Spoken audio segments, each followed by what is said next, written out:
오늘의 주요 뉴스입니다. 홍콩 H지수 사태 여파로 시중은행의 ELS 판매량이 급감한 것으로 나타났습니다. 지난달 ELS 발행액은 2009년 글로벌 금융위기 이후 15년 만에 최저치를 기록할 것으로 전망되면서 은행의 고위험 상품 판매에도 적지 않은 영향을 미칠 거란 관측이 나옵니다. 금융당국이 만기 이전에 대출금을 상환하면 은행에 지불해야 하는 중도 상환수수료 기준 개선에 착수했습니다. 대면과 비대면 대출 기준도 대거 손질을 예고한 만큼 중도 상환수수료가 지금보다 크게 낮아질 것으로 전망됩니다. 국내 배터리 업체들이 차세대 배터리 기술 개발에 속도를 내고 있습니다. 충전 시간을 줄이면서도 더 멀리 갈 수 있는 전기차가 나오는 건데요. 성능을 끌어올린 미래 배터리를 알아봅니다. 로봇이 음식을 조리하고 설비를 통해 음식을 배달하는 푸드테크가 활발해지고 있습니다. 인력 관리에 대한 어려움을 덜고 외식업 진입 장벽도 낮아질 것으로 보입니다.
시청자 여러분 안녕하십니까? 3월 4일 월요일 생경제 라이브 시작합니다.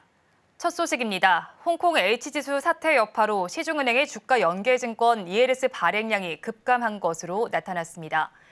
2009년 금융위기 이후 최저치까지 예상되는데 이달 금융감독원 검사 결과에 따라 시장 위축까지 전망되면서 은행의 고위험 상품 판매에도 적지 않은 영향을 줄 것으로 보입니다. 이연아 기자가 보도합니다. 홍콩 H지수 급락에서 시작된 ELS 손실률이 50% 이상으로 치솟자 ELS 발행량이 직격탄을 맞았습니다. 오늘 예탁결제원에 따르면 지난달 1일부터 28일까지 발행된 ELS 규모는 8,851억 원으로 집계됩니다. 전달 대비 47%나 감소했고 전년 동기 대비 60%나 줄어든 규모입니다. 지난달 29일 발행된 ELS까지 합쳐도 지난달 전체 ELS 발행액은 1조 원을 밑돌 것으로 추정됩니다. 결국 2009년 글로벌 금융위기 이후 15년 만에 최저치가 될 전망입니다. 금융사들은 이번 달 예고된 금융감독원의 H지수 ELS 불안전 판매 현장 검사 결과 발표를 앞두고 숨죽이며 눈치 살피기에 나섰습니다. 은행권은 ELS 판매 전면 중단 조치에 나섰고 ELS뿐 아니라 파생결합증권 DLS 등 고위험 상품 판매가 얼어붙은 상황입니다. 자본시장연구원에서는 은행 채널 중심으로 ELS, DLS 판매가 둔화되면서 이를 설계하고 해지 운용하는 증권사 수익도 크게 줄어들 가능성까지 제기하고 있습니다. 현재 은행은 고민이 깊습니다. 앞서 정부로부터 이자 장사 비판을 받아온 고위험 상품 판매를 통해 새로운 비이자 수익 창출 돌파구를 마련했다고 생각하며 공격적 영업을 펼쳐온 바 있습니다. 지난 3년간 KB국민, 신한, 하나, 우리, NH농협의 H지수 ELS 판매 이익은 6,815억 7천만 원입니다. 7천억 원 가까운 수수료를 통한 이익을 챙겼습니다. ELS, DLS, ETF 등 고위험 상품 판매를 확대하면 이익 규모는 더 커집니다. 지난해 3분기까지 KB국민, 신한, 하나, 우리 등 4대 은행의 특금 신탁 판매 이익은 3조가 넘습니다. 침체된 주식시장을 피해 ELS 등으로 투자자가 몰렸고 은행 역시 비이자 수익 확대를 위해 판매를 늘린 배경이 있습니다.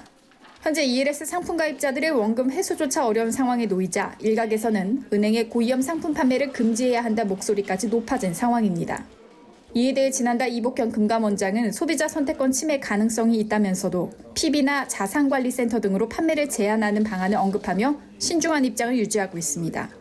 금융권에서는 당국의 ELS 불안전 판매 관련 배상 비율 결정에 따라 향후 은행들의 고위험 상품 판매 전략이 큰 영향을 받을 것이란 의견이 제기됩니다. 또 당국의 검사 결과와 함께 은행권의 고위험 상품 판매 개선에 대한 직접적 논의도 진행될 예정이라 촉각을 곤두세우고 있습니다. 서울경제TV 이연아입니다. 대출을 일찍 상환하거나 갈아타기를 할 때 중도 상환 수수료 낸 경험 있으실 겁니다. 그동안 대출 종류나 가입 방식에 상관없이 획일적인 수수료를 부과했는데요. 앞으로 실제 사용 비용 내에서 부과할 수 있도록 금융당국이 제도 개선에 착수했습니다. 김도하 기자입니다. 금융당국은 오늘 대출 중도상환 수수료를 대출 관련 실비만 부과토록 하는 내용의 규정 변경 예고를 했습니다. 현재 중도상환 수수료는 금융소비자 보호에 관한 법률에 따라 원칙적으로는 부과가 금지됐지만 대출자가 3년 내에 상환할 경우 예외적으로 부과할 수 있습니다. 이런 예외 조항을 토대로 대출 상품 특성과 대출 관련 업무 행위 등도 고려하지 않고 획일적인 수수료 기준을 적용해 왔습니다. 현재 시중은행 영업점 창구에서 가입하거나 모바일로 가입해도 수수료는 동일한 실정입니다. 5대 시중은행의 주택담보대출 중도상환 수수료는 고정 1.4%, 변동 1.2%로 모두 동일합니다. 시중은행들이 이런 식으로 벌어들인 중도상환 수수료 수입은 무려 연 3천억 원에 달합니다. 금융위원회는 앞으로 대출금 조기 상환 시 자금 운용 손실에 따른 비용과 대출 관련 행정 또는 모집 비용 등 실비용 내에서만 중도상환 수수료를 부과하도록 관련 규정 개정에 착수했습니다. 대출 업무와 관련 있는 비용 외에 다른 항목을 가산해 수수료를 산정하는 행위는 금소법상 불공정 영업행위로 규정해 금지하기로 했습니다. 이를 위반할 경우 1억 원 이하의 과태료를 부과한다는 방침입니다. 이번 개정안에는 대면과 비대면 모집 방식에 따른 차등을 두도록 해 중도상환 수수료에 상당한 변화도 예상됩니다. 또 금융당국은 같은 은행의 변동금리 대출 상품에서 고정금리 상품으로 갈아타는 경우 실제 비용이 발생하지 않다고 보고 있어 수수료 부담은 더욱 낮아질 것으로 전망됩니다. 이와 함께 금융당국은 감독규정 개정에 따른 가이드라인을 마련하고 중도상환 수수료 산정 기준과 부과 면제 현황 등에 대한 공시도 함께 진행하기로 했습니다. 이번 개정안은 올해 2분기 중 개정 절차를 마치고 6개월 뒤에 시행될 예정입니다. 서울경제TV 김도하입니다. 현대자동차가 상품성이 높인 전기차 더뉴 아이오닉 5를 출시했습니다. 4세대 배터리가 탑재돼 주행거리가 늘어났고 최신 인포테인먼트와 편의사양이 적용됐는데요. 상품성을 강화하면서도 전 트림의 가격을 동결했습니다. 김효진 기자가 전합니다. 미래지향적인 디자인을 바탕으로 강인한 느낌의 외관이 눈길을 끕니다. 현대차가 2021년 출시 이후 3년여 만에 선보인 더뉴 아이오닉 5. 기존 모델의 독창성을 계승하면서도 더욱 강인하고 와이드한 느낌의 외장과 사용성과 고객 편의성을 개선한 내장 디자인을 갖췄으며 이번 상품성 개선 모델은 84kWh의 4세대 배터리를 탑재해 1회 충전 주행 가능 거리를 늘리고 다양한 인포테인먼트와 편의 사양을 적용해 상품 경쟁력을 높였습니다. 에너지 밀도가 높아진 4세대 배터리가 적용돼 배터리 용량은 77.4kWh에서 84kWh로 늘어났고 1회 충전 주행 가능 거리도 458km에서 485km로 증가했습니다. 특히 급속 충전 속도를 높여 배터리 용량이 늘어났지만 기존 모델과 동일하게 350kW급 초급속 충전 시 18분 이내에 배터리 용량의 80%까지 충전이 가능합니다. 여기에 차세대 인포테인먼트 시스템인 CCNC를 탑재하고 무선 소프트웨어 업데이트의 적용 범위를 확대했습니다. 기존엔 내비게이션에서만 무선 업데이트가 가능했지만 이 모델은 제어기까지 확대돼 차량의 주요 전자제어와 연계된 기능을 최신 상태로 유지할 수 있습니다. 아이오닉 5는 역동적인 감성의 전용 내외장 디자인을 적용한 N라인도 추가됐습니다. 기본 모델에 N라인 전용 전후면 범퍼, 바디 컬러 사이드 가니쉬 등을 적용해 역동적인 이미지를 강조했습니다. 현대차는 아이오닉 5의 상품성을 대폭 강화하면서도 전 트림의 가격을 5천만 원대로 동결해 전반적인 상품 경쟁력을 끌어올렸습니다. 한편 현대차는 이날 연식 변경 모델인 코나 일렉트릭과 디자인 특화 패키지인 아이오닉 6 블랙 에디션을 함께 출시해 소비자 선택의 폭을 넓혔습니다. 서울경제TV 김유진입니다.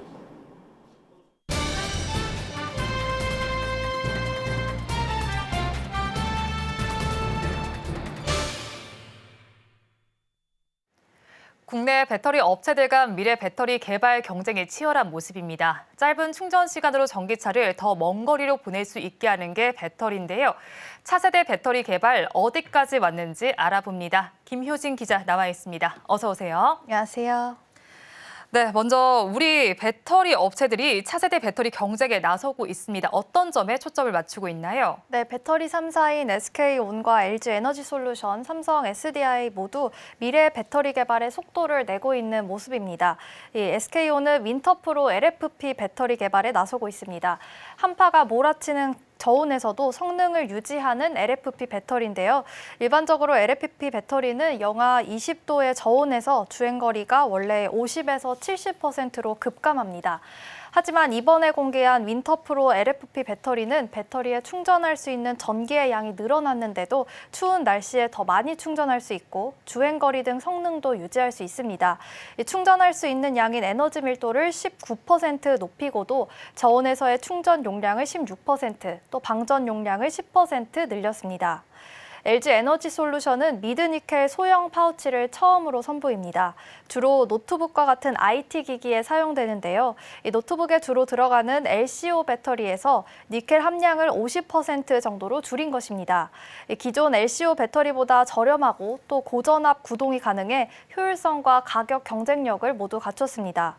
이외에도 LG 엔솔이 앞서 있는 리튬 황과 리튬 메탈 기술도 공개할 예정입니다. 삼성 SDI는 전고체 배터리 기술 개발 현황과 제품 양산 시기를 공개할 예정입니다. 삼성 SDI는 지난해 상반기 수원 연구소에 전고체 배터리 생산 라인인 S라인을 구축하고 하반기에 시제품 양산에 들어갔는데요. 그동안 연구 개발을 통한 기술력 제고에 집중하다 작년 말에는 전고체 배터리 전담 팀을 만들어 실제 사업화 준비에 들어갔습니다. 오는 2027년 양산에 들어갈 전망입니다. 네, 그럼 배터리 3사가 선보일 신기술은 어떤 게 있나요? 네, 우선 SK온은 한 단계 진화된 배터리 급속 충전 성능을 선보입니다. 기존 급속 충전 배터리 대비 충전할 수 있는 양은 커졌고 또 같은 시간에 더 많이 충전할 수 있습니다. 2021년 공개된 기존 급속 충전 배터리는 18분 만에 셀 용량의 10에서 80%까지 충전할 수 있었습니다. 이번에 공개하는 진화된 급속 충전 배터리는 더 큰 용량인데 같은 18분에 80%까지 충전할 수 있는 겁니다. 에너지 밀도는 9% 높이면서 급속 충전 시간을 유지했습니다. 같은 18분 만에 훨씬 더 많은 충전을 할 수 있는 겁니다. 리튬이온 배터리의 경우 리튬이온 전자가 양극에서 음극으로 가면서 충전되고 또 음극에서 양극으로 이동하면서 방전됩니다. 보통 에너지 밀도가 높으면 충전 시 음극 저항이 높기 때문에 리튬이온 전자의 이동 속도가 느리고 또 충전 시간도 길어지는데 SK온은 특수 코팅 공법을 이용해서 음극 저항을 낮추고 또 음극 정렬 공법으로 리튬이온 전자의 이동 경로를 단축했습니다. LG에너지솔루션은 파우치형 셀2팩 기술을 최초로 공개할 예정입니다.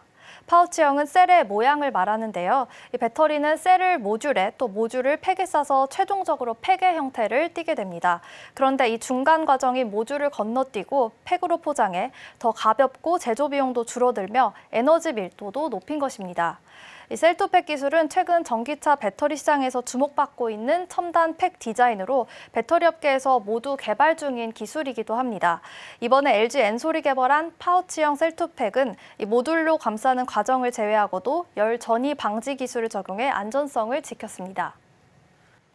배터리는 제조뿐만 아니라 충전, 재활용 등 밸류체인이 넓습니다. 밸류체인 상에서 새로운 사업을 모색하고 있다고 보면 됩니까? 네, LG에너지솔루션은 배터리 관리 토탈 솔루션 사업에 나설 예정입니다.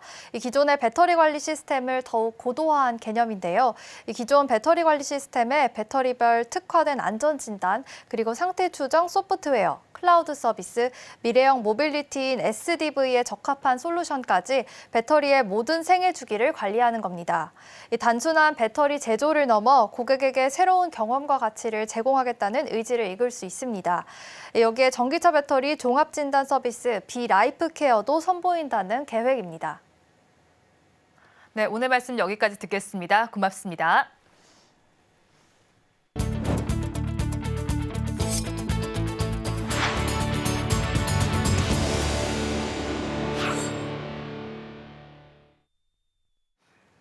말레이시아 지하철역에 삼성 갤럭시역이 생겨 눈길을 끌고 있습니다. 삼성전자는 말레이시아 쿠알라룸푸르 도시철도와 협업해 현지 시간 2월 29일부터 금융 쇼핑 중심지에 위치한 TRX 지하철역을 TRX 삼성 갤럭시역으로 새롭게 명명했습니다. 변경된 역 이름은 1년간 유지되며 쿠알라룸푸르 시내 지하철 노선도에 반영됐습니다.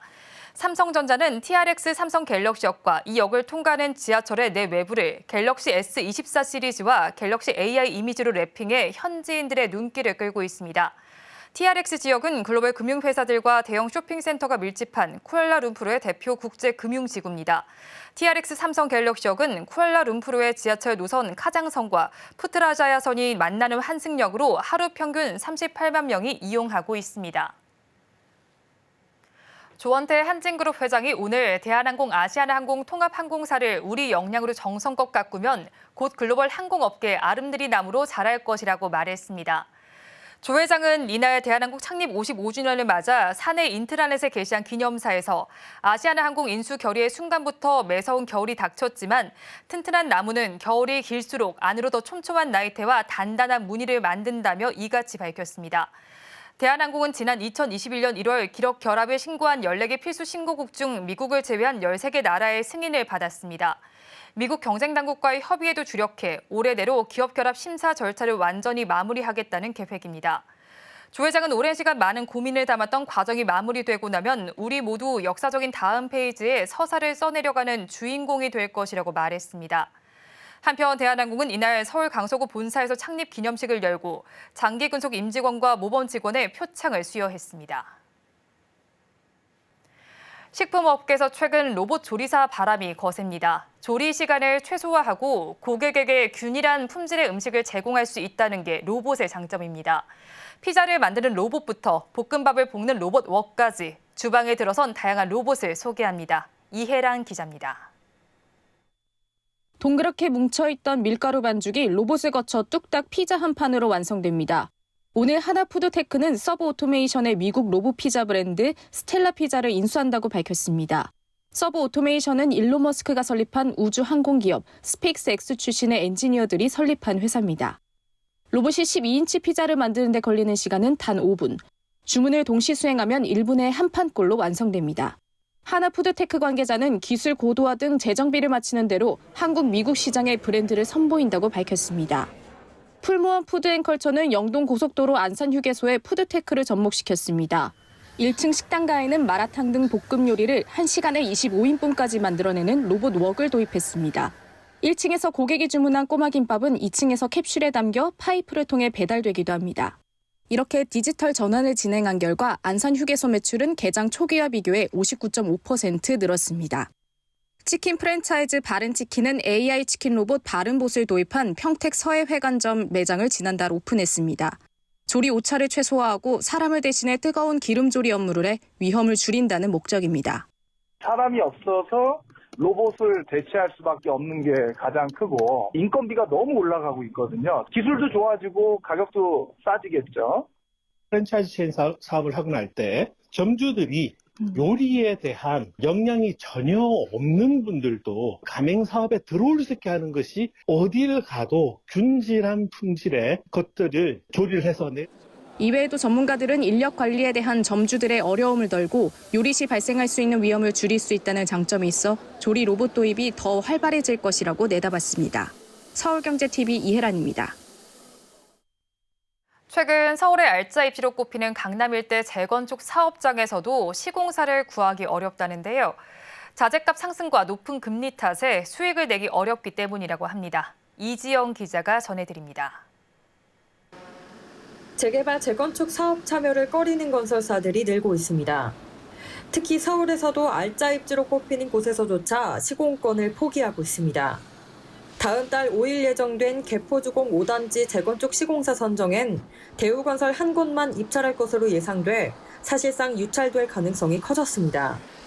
지난달 열린 현장 설명회에 총 10개 건설사가 참여하면서 치열한 수주전이 예상됐지만 정작 관심을 가진 건설사는 대우건설과 포스코 E&C 두 곳으로 좁혀졌습니다. 하지만 포스코 E&C마저 서울 여의도 한양아파트 재건축 수주전에 더 집중한다는 계획입니다. 송파구 가락 3인 맨션 재건축, 동작구 노량진 1구역 재개발 역시 시공사로 나선 건설사는 한 곳에 불과해 결국 유찰됐습니다. 정비사업은 시공사 선정 시 2곳 이상의 건설사가 참여하지 않으면 유찰되고 2회 유찰 시 수의 계약을 맺을 수 있습니다.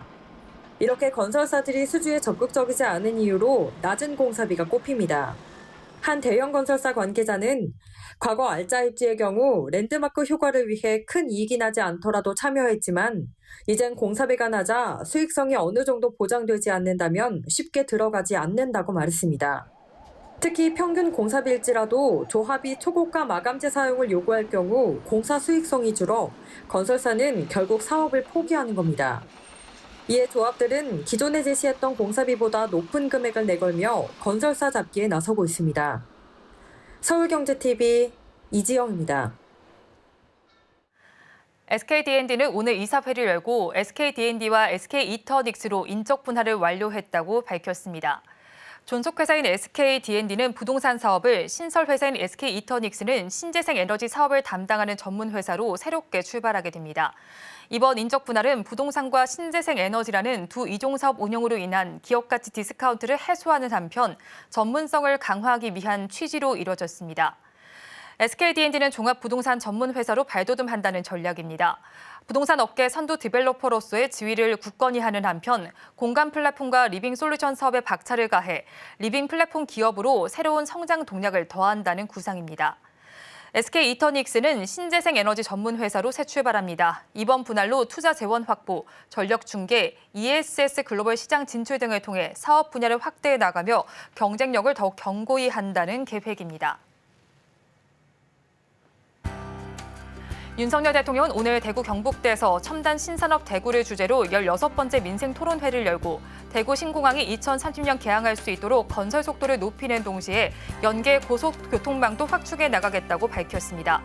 윤 대통령은 서대구와 신공항, 의성을 연결하는 광역급행철도와 민자 고속도로를 건설 지원하겠다고 말했습니다. 국내 행동주의 펀드인 차파트너스 자산운용은 오늘 서울 여의도 IFC몰에서 금호석유 주주 제한 기자간담회를 열고 전체 주식 18.4%에 달하는 자사주를 전량 소각해 주주 가치를 높여달라고 요구했습니다. 차파트너스는 이번 요구와 관련해 박찬구 회장과 박철환 전 상무의 경영권 분쟁은 무관하다고 선을 그었습니다. 앞으로는 반값 아파트로 불리는 토지 임대부 분양주택을 공공기관이 아닌 개인에게 팔 수 있게 됩니다. 국토교통부는 이런 내용의 주택법 시행령, 시행규칙 개정안을 오늘부터 다음 달 15일까지 입법 예고한다고 밝혔습니다. 지금까지 토지 임대부 분양주택은 LH 등 공공에만 매각이 가능했습니다.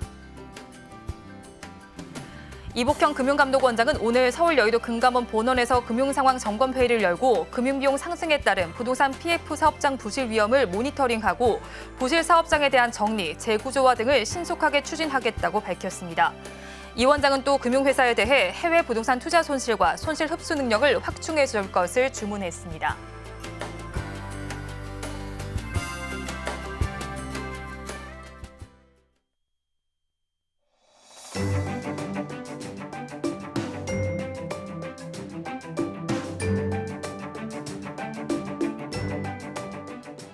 안녕하세요. K웨더 라이프스타일 예보 박선우입니다. 전국 하늘이 점차 흐려지는 가운데 제주에는 비가 내리고 늦은 오후에는 전남 해안에도 비가 내리기 시작하겠는데요. 내일은 전국 대부분 지역으로 비가 내리는 지역이 확대되겠습니다. 전라권과 제주, 경남 해안에는 내일 하루 종일 비가 오겠고 남해안과 지리산 부근, 제주 산간에는 특히 많은 비가 오겠습니다. 충청 남부와 경상 내륙은 아침부터 저녁까지 비가 내리겠고 그 밖에 서울과 경기 남부, 강원 영서 남부, 충청 북부에는 낮 한때 비가 오겠습니다. 한편 강원 영동과 경북 북부 동해안에는 아침이나 낮부터 비나 눈이 내리겠는데요. 기온이 낮은 산간에는 눈이 내려 쌓이겠습니다. 흐린 하늘로 인해 밤사이 기온이 크게 떨어지지 않아 내일 아침은 포근하겠습니다. 서울 4도, 광주 6도, 부산은 8도로 아침을 시작하겠습니다. 내일 비가 내리면서 공기질도 좋아져 내일 오후부터는 WHO 기준 미세먼지 농도도 보통 단계로 양호해지겠습니다. 내일 낮 기온은 중부지방의 경우 오늘보다 1, 2도가량 낮겠고 남부지방은 4도가량 낮겠습니다.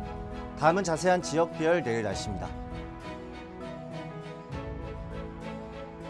중부지방 충청권은 아침부터 수도권 북부와 강원 영서 북부를 제외한 곳에는 낮 동안 비가 내리겠습니다. 아침 기온은 4도 내외, 춘천은 영하 1도 보이겠고 낮 기온은 9도 내외를 보이겠습니다. 동해안 지방은 낮부터 비나 눈이 내리겠습니다. 속초 1도, 울진 4도로 아침을 시작해 낮에는 강릉 6도, 울진은 9도까지 오르겠습니다. 남부지방은 종일 비가 내리겠습니다. 광주 6도, 부산 8도, 제주 10도로 아침을 맞이하겠고 낮 최고 기온은 10도 내외, 제주는 13도를 보이겠습니다. 전해상 비가 내리겠고 물결도 최대 4m로 거세게 일겠습니다. 수요일에는 강원 영동, 경상 해안, 제주도에, 목요일에는 동쪽 지방을 중심으로 비나 눈이 오겠습니다. 날씨였습니다. 생경제 라이브 마칩니다. 함께해 주신 여러분 고맙습니다.